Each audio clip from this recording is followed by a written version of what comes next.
So I'm backstage in the interval with Hannah and Ben. We're just recovering from a fabulous first half, but only halfway through. Very special though, because to perform with this huge professional orchestra, the BBC Concert Orchestra, for me it's really exciting, but I guess for you two guys, this is not usual to have such a large orchestra here.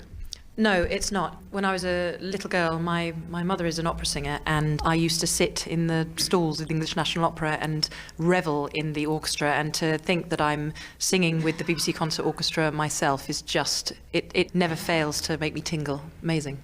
For me, singing with a big orchestra like that, it's the sort of thing that you dream about when you decide that you want to become a singer. You know, when you're inspired as a 10 or 11-year-old in your bedroom, you dream about standing in front of huge orchestras and singing beautiful songs. And tonight is just a massive celebration and a bit of a gift to be able to do that, really. And I was watching you, every now and then you would look back and watch the different instruments playing. You were obviously entranced a bit by it. You do. Do you know what? There's been so many moments in my life where I feel like looking back, I appreciate. And a few years ago, I thought I need to take moments to appreciate. And you probably will see me doing that quite a lot because, you know, to stand there and sing Music of the Night and, you know, Anthem and with this huge orchestra, to be able to just appreciate the moment is quite spectacular. I think also because, you know, when you've come from the world of musical theatre, you have amazing bands. I mean, the very best that the West End has to offer.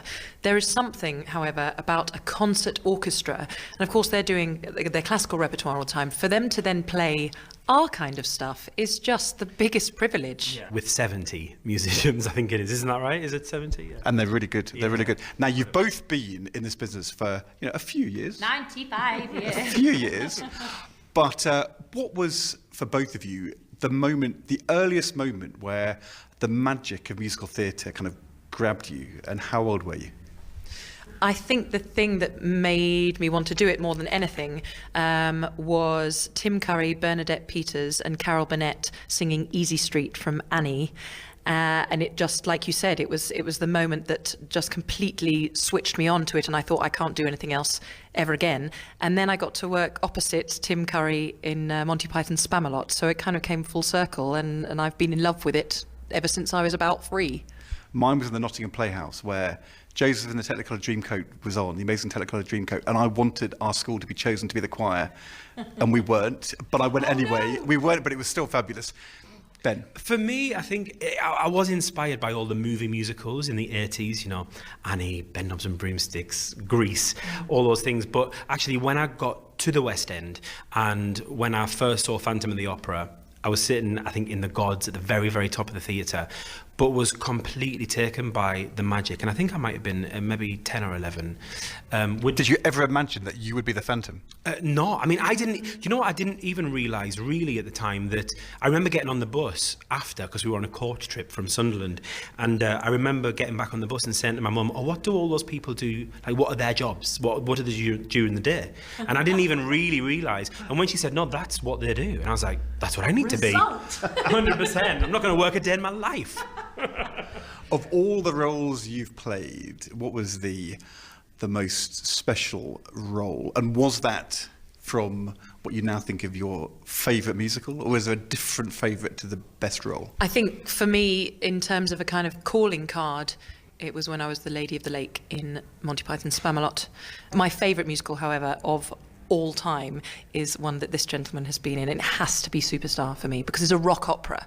It's just the most atmospheric score I've ever heard in my life. It is a work of art, actually. For me, actually standing in the O2 Arena in front of 20,000 people, or Sydney Arena in front of 30,000 people, singing Gethsemane, playing Jesus in Jesus Christ Superstar, getting a standing ovation after that, and standing in a spotlight thinking, how on earth has this become my life, was, I mean, I still get teary, even just thinking about it. It was a real moment, yeah.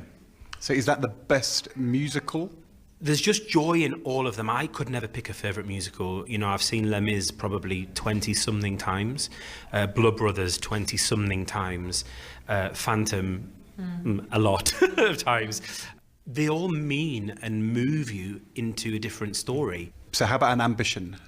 the big role you've not yet played? I would like to play Jean Valjean in Les Mis. It's one of those things and one of those parts I feel like I need to experience.